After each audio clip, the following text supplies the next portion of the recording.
मैं परवेज अहमद इस बार class 11th के लिए रसायन विज्ञान का दूसरा लेसन बताऊंगा। आइए देखते हैं क्या है। परमाणु की संरचना यानी स्ट्रक्चर ऑफ एटम क्या होते हैं।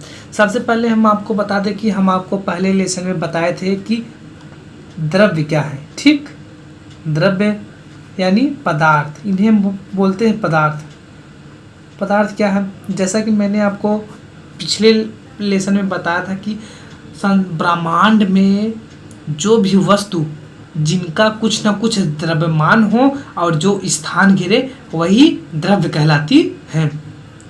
और डाल्टन ने द्रव्य को यही, जैसे कोई पदार्थ है, यही मान लीजिए कोई ये है पदार्थ कोई है, इन्हें छोटे छोटे भागों में विभाजित किया, एकदम छोटे छोटे भागों में विभाजित किया। इनमें से जो सबसे छोटा है, इनमें से किन्हीं एक को, यानी जो सबसे छोटा है उनको लेकर उनको बोला कि ये एटम है। एटम यानी ग्रीक शब्द ये है।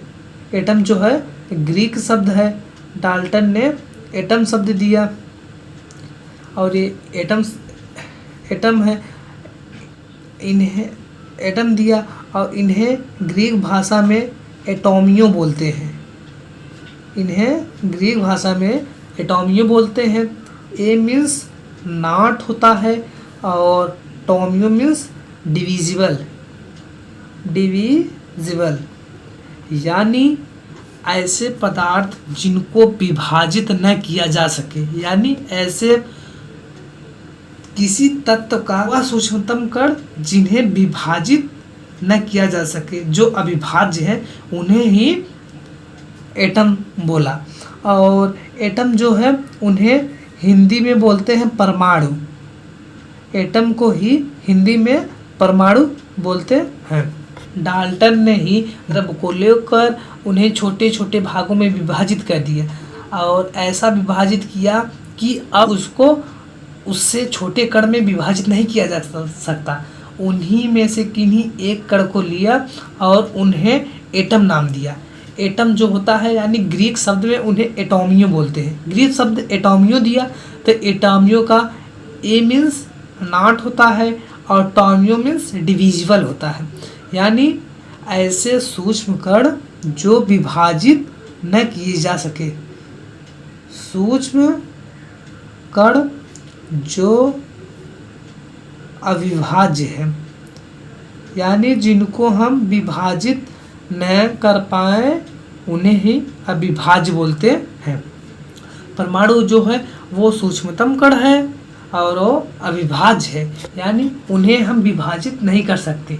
ठीक, ये जो मत है ये डाल्टन ने दिया था। और जैसा कि मैंने आपको पहले ही लेसन में बता दिया था कि डाल्टन का परमाणु सिद्धांत क्या है। ठीक, अगर आप वो वीडियो नहीं देखे हैं तो हमारे डिस्क्रिप्शन बॉक्स में जाकर उस वीडियो को आप देख सकते हैं।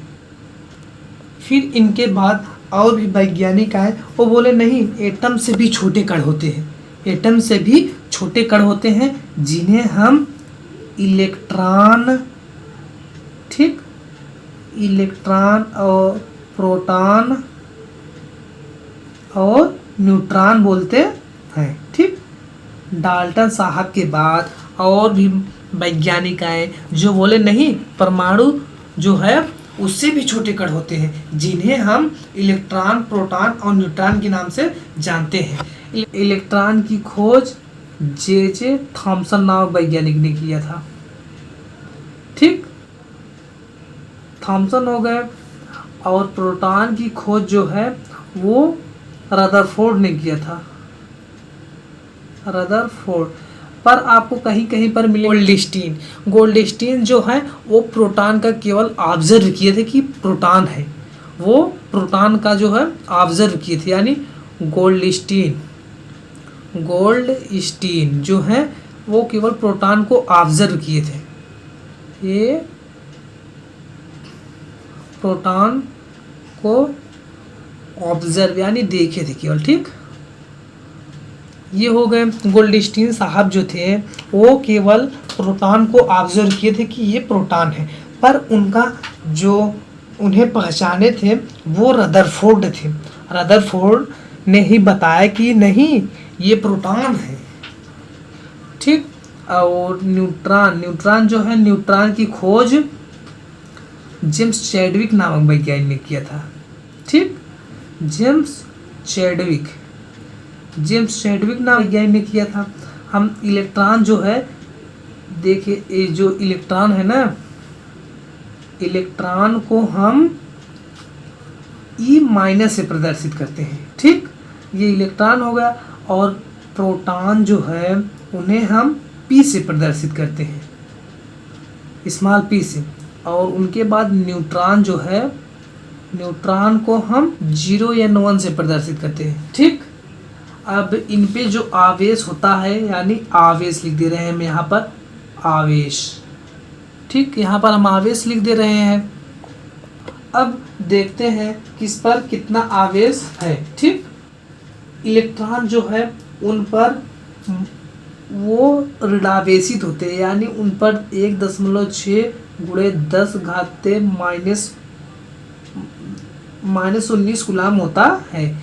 इलेक्ट्रॉन जो होते हैं वो ऋणावेशित होते हैं, उन पर -1.6 गुणे 10 घाते -19 कूलम होता है। और प्रोटॉन जो है उन पर 1.6 गुणे 10 घाते -19 कूलम होता है। ये जो होते हैं, ये जो है ये ऋणावेशित है, ठीक। इलेक्ट्रॉन जो है वो ऋणावेशित है और प्रोटॉन जो है धनावेशित है, ठीक।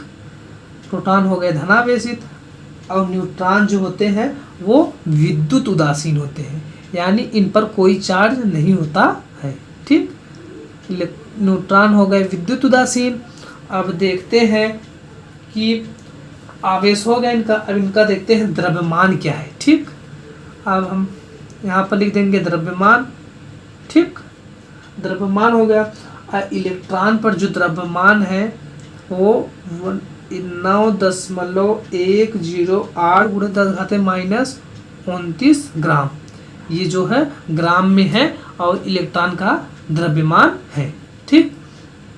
उसी प्रकार प्रोटॉन में जो है वो 1.672 गुणे 10 के घाते -24 ग्राम, इनका जो प्रोटॉन का जो द्रव्यमान होता है वो 1.672 गुणे 10 घाते -24 कूलम है। उसी प्रकार न्यूट्रॉन में भी जो न्यूट्रॉन का द्रव्यमान होता है वो 1.675 गुणे 10 घाते -24 ग्राम होते हैं। न्यूट्रॉन और प्रोटॉन का द्रव्यमान लगभग जो है सेम ही है, ठीक, सेम है। अब देखते हैं ये जो द्रव्यमान था ये ग्राम में था, अब देखते हैं द्रव्यमान AU में, ठीक। ये द्रव्यमान ग्राम में है और दूसरा द्रव्यमान यहाँ खा रहे हैं कि AMU में हो, यानी एटॉमिक मास यूनिट में हो, तब क्या होगा। इलेक्ट्रॉन जो है उनका हो जाएगा 0.000548 AMU। इलेक्ट्रॉन पर जो है उनका द्रव्यमान AMU यानी एटॉमिक मास यूनिट जो है 0.00548 है, AMU है, ठीक। उसी प्रकार प्रोटॉन का जो AMU है वो है 1.0072768 AMU। ये जो है वो प्रोटॉन का द्रव्यमान AMU में है। उसी प्रकार इसमें न्यूट्रॉन में भी है 1.0086644 हो गए 9156, यहाँ पर नहीं आ पाए इसलिए हम यहाँ पर ले दिए। इसके बाद यहाँ पर है इतना AMU, ये जो है उनका द्रव्यमान AMU में है। अब देख यहाँ पर हम आपको फ्लो चार्ट में आपको हम खोजकर्ता की भी नाम दे रहे हैं, ठीक। खोजकर्ता। अब जैसा कि मैंने पहले ऊपर ही आपको बता दिया है कि अरे इलेक्ट्रॉन के खोजकर्ता जो है वो J.J. थॉमसन है, ठीक। J.J. थॉमसन ये जो है इलेक्ट्रॉन के खोजकर्ता है। अब प्रोटॉन के खोजकर्ता जो है वो रदरफोर्ड है, ठीक। रदरफोर्ड हो गए। अब अब न्यूट्रॉन में हम लिख देंगे, न्यूट्रॉन की जो खोज किए हैं वो है जेम्स चैडविक। ठीक, ये चैडविक हो गए। ये देखिए हम आपको एक फ्लो चार्ट दिए हैं, यहाँ पर इनका द्रव्यमान भी है। द्रव्यमान जो है AMU और ग्राम दोनों में है, और आवेश भी है, कौन सा धनावेश है कौन सा ऋणावेश है। ये जो फ्लो चार्ट है आप अच्छे से याद कर लें, आपको पता चल जाएगा कि इन पर आवेश कितना क्या है और इनके खोजकर्ता कौन है, इनका द्रव्यमान जो है वो कौन क्या है। ठीक, और यहाँ पर हम लिख देंगे मूल कण। ये इन्हें हम इन इलेक्ट्रॉन प्रोटॉन न्यूट्रॉन जो है वो मूल कण है। ठीक, मूल कण, मूल कण कहते हैं, मूल कण कहते हैं। अब मूल कण जो है इलेक्ट्रॉन है, प्रोटॉन है, न्यूट्रॉन, ये जो मूल कण है यही तीनों हैं। और आवेश जो देख रहे हैं आप यहाँ लिख दिए हैं, द्रव्यमान जो है ग्राम में भी है और AMU में भी है, और खोजकर्ता भी यहाँ पर आपको फ्लो चार्ट में दिखा दिए हैं।